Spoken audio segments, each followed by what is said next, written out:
Hello Taurus, thank you for joining me for your weekly forecast for week commencing the 24th of September for the Sun or the Ascendant. If you tuned in last week, you'll know that Mercury and the Sun have relocated into a much more practical part of your situation. This is asking you to look at the nitty-gritty of things, the details. Now, this isn't something that you usually have a particular problem with. You're an earth sign, and this earthy energy is all about trying to get tangible results. Certainly on Monday and Tuesday, with the Sun and Mercury so close together, you could be really switched on. But as much as you can analyse situations, it's also important to understand there is a full moon, which occurs on Tuesday, and this is in a very sensitive part of your horoscope, your 12th solar house. Now, this is actually going to be angling up very positively to Mars, which is in a very assertive part of your situation. This could bring into the open some issues which perhaps need to be addressed, and it may be about your work, it could be about your health, not in a particularly alarming way, more in terms of how much time you're spending nurturing your well-being. And that may mean that Mars, forging a great link with this full moon, is asking you to push your agenda a little bit more. So if you're someone who's been very self-sacrificing at work in terms of always working overtime or covering colleagues' requests for time off, or at home you're always the one marshalling the whole domestic agenda on your own, this is the time to say, I've had enough. There needs to be a bit more of a balance. But of course the way we go about doing these things is the critical thing. And the fact is that Taurus, that Saturn, the planet of structure but also of restriction, forges a very cramping angle to the Sun right through to Friday of this week, and with Mercury on Monday and Tuesday. So what does this mean? I think if there is a situation where you feel obligated to do things and other people are not picking up their share of the load, a sense of real resentment could sweep in this week, and that could see you being much more outspoken. Your general default is to maintain the status quo, to be very stable about things. And your calmness, when you're on good form, often glues situations together. This comes from the rulership of Venus, obviously your very healing and very gentle side. But if there is something that isn't running to plan, I do feel that that feistier side of your nature, that more bull-like side, can come into the open. And perhaps it is going to be Uranus in your sign and its clash with Mars, which goes on to the end of this week, which sees you really find your voice if you feel that your needs and your contribution are not being met or recognised in equal measure. So this is going to be an interesting week, but in terms of where the direction of travel is going, could see you thinking about a new job, could see you thinking about a reorganisation, perhaps looking at your diet or nutrition or fitness regimes in a bit of a different way. And you can see these things very positively, even if it does mean change. And change isn't always something many of us find easy. And as a Taurus, and I've got two lots of second house in my horoscope, on Saturn and also Mars, so that's a very Taurus type energy. I understand the benefits of keeping things stable, but at this moment you may want to cut free a lot more. It's been a real pleasure being with you.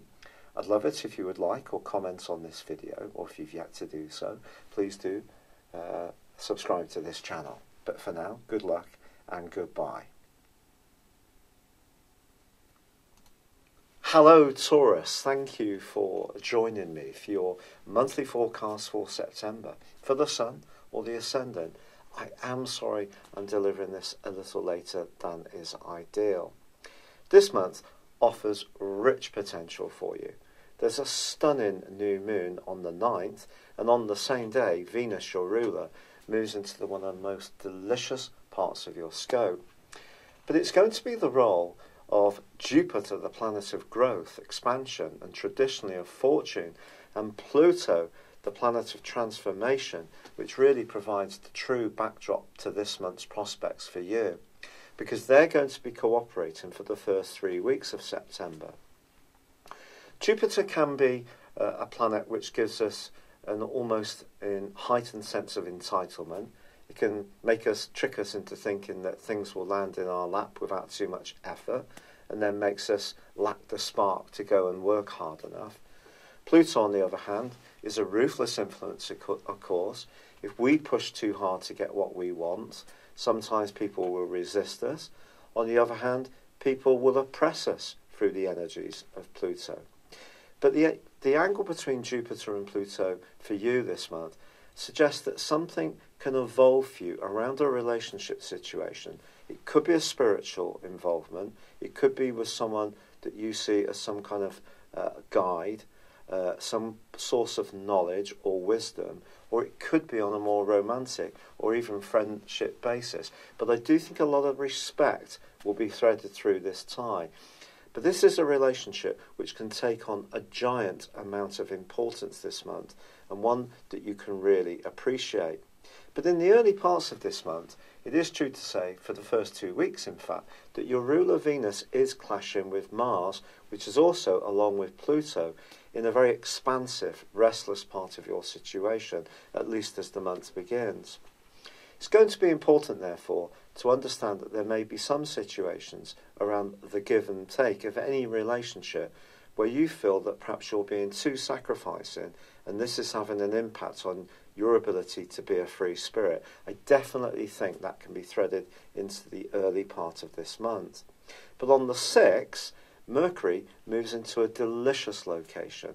It's been marooned for some time in a very inward, introspective part of your situation, one which may have seen you lack a bit of confidence, not feel quite so outgoing, wanted to spend more time at home, or just mulling over your options. But on the 6th, its move into Virgo, your sister triplicity of Earth, is brilliant. And it's also going to be linking up with Uranus in your sign and also Saturn.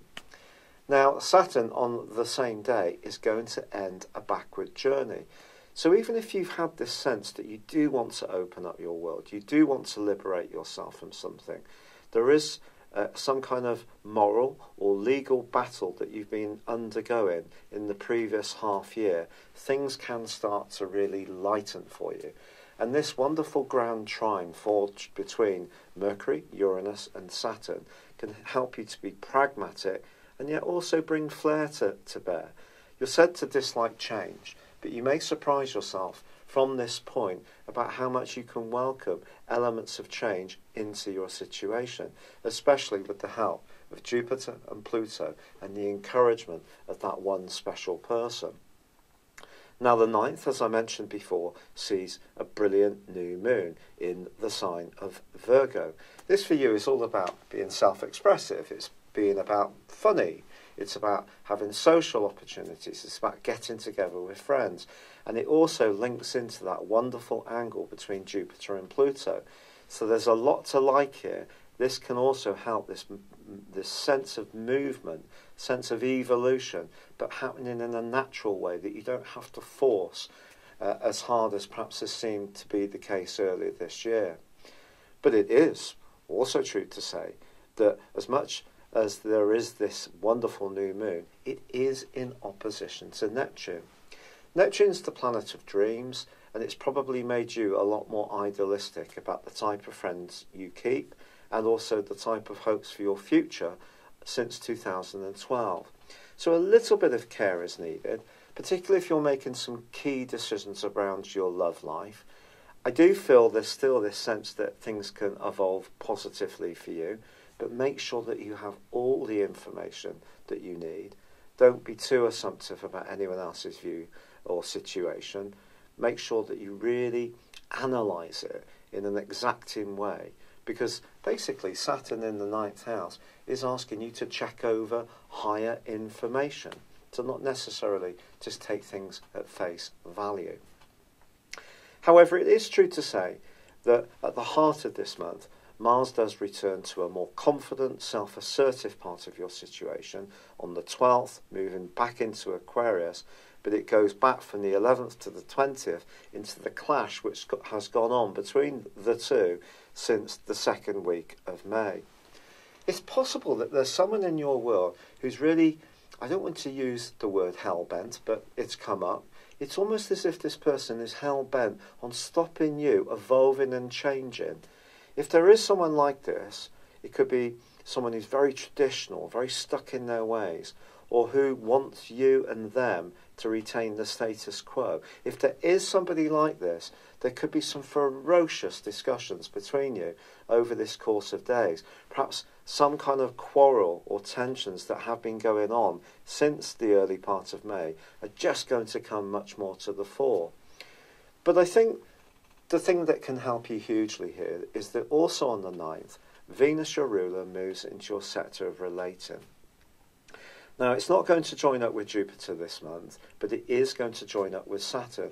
So if there is a relationship that's evolving for you, that does feel stable, that does feel that it has some kind of future potential, it means that the moves you make won't be too rash. They will be well considered. And if there is someone that you do need to move on from, this rather oppressive, restrictive person, it could be a boss, it could be a colleague, it could be a friend who tends to dominate your life rather too much. I do feel you can take some small but successive confident steps to evolve your situation in a way which is much more pleasing to you. Now, I have to be honest, the last third of this month, Taurus, is much more practical, but that's not going to worry you as an earth sign. You like to see tangible results. The Sun moves on the 23rd, the day before Mercury is moving into Libra. The Sun moving into Libra is very much about relationships in a way. But for you, it's about the reality of relationships. It's not the airy-fairy side of things. There is on the 25th a full moon, and this is going to bring into the open perhaps some issues that are a bit uncomfortable, maybe some secret stuff. Maybe someone's not been quite as open with you as you would like. It may be that at work, someone's a bit of a nitpicker, but not necessarily the type of character who comes and tells you in a straight and honest way about how they feel. No, this is much more the type of character who likes to gossip and basically set up some kind of not very pleasant propaganda. So watch out for a character like that. Trust is definitely going to be an issue in this last part of the month. You need to be with people that you do feel safe and secure with.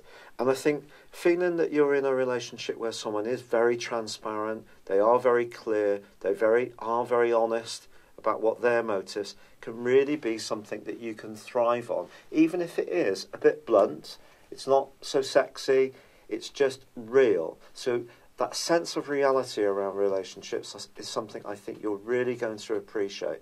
But I don't think if someone's trying to be a big shot, trying to push their agenda on you too much, it's something you're going to be very happy with. And I do feel that generally the stars, especially in the sign of Capricorn, are pushing you to be a bit more daring and to really take ownership of your power and your destiny.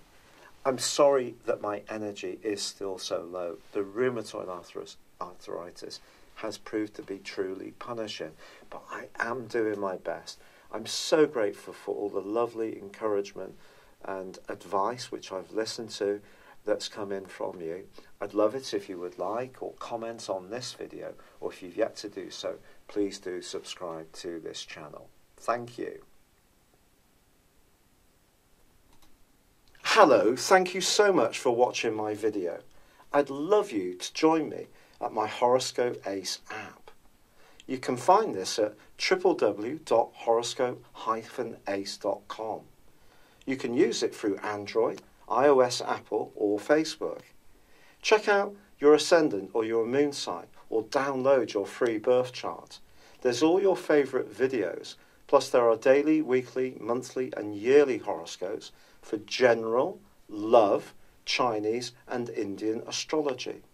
If your passion is tarot, there's my brilliant 3-card money or love tarot readings too. And it's all there at www.horoscope-ace.com. horoscope-ace.com. Thank you.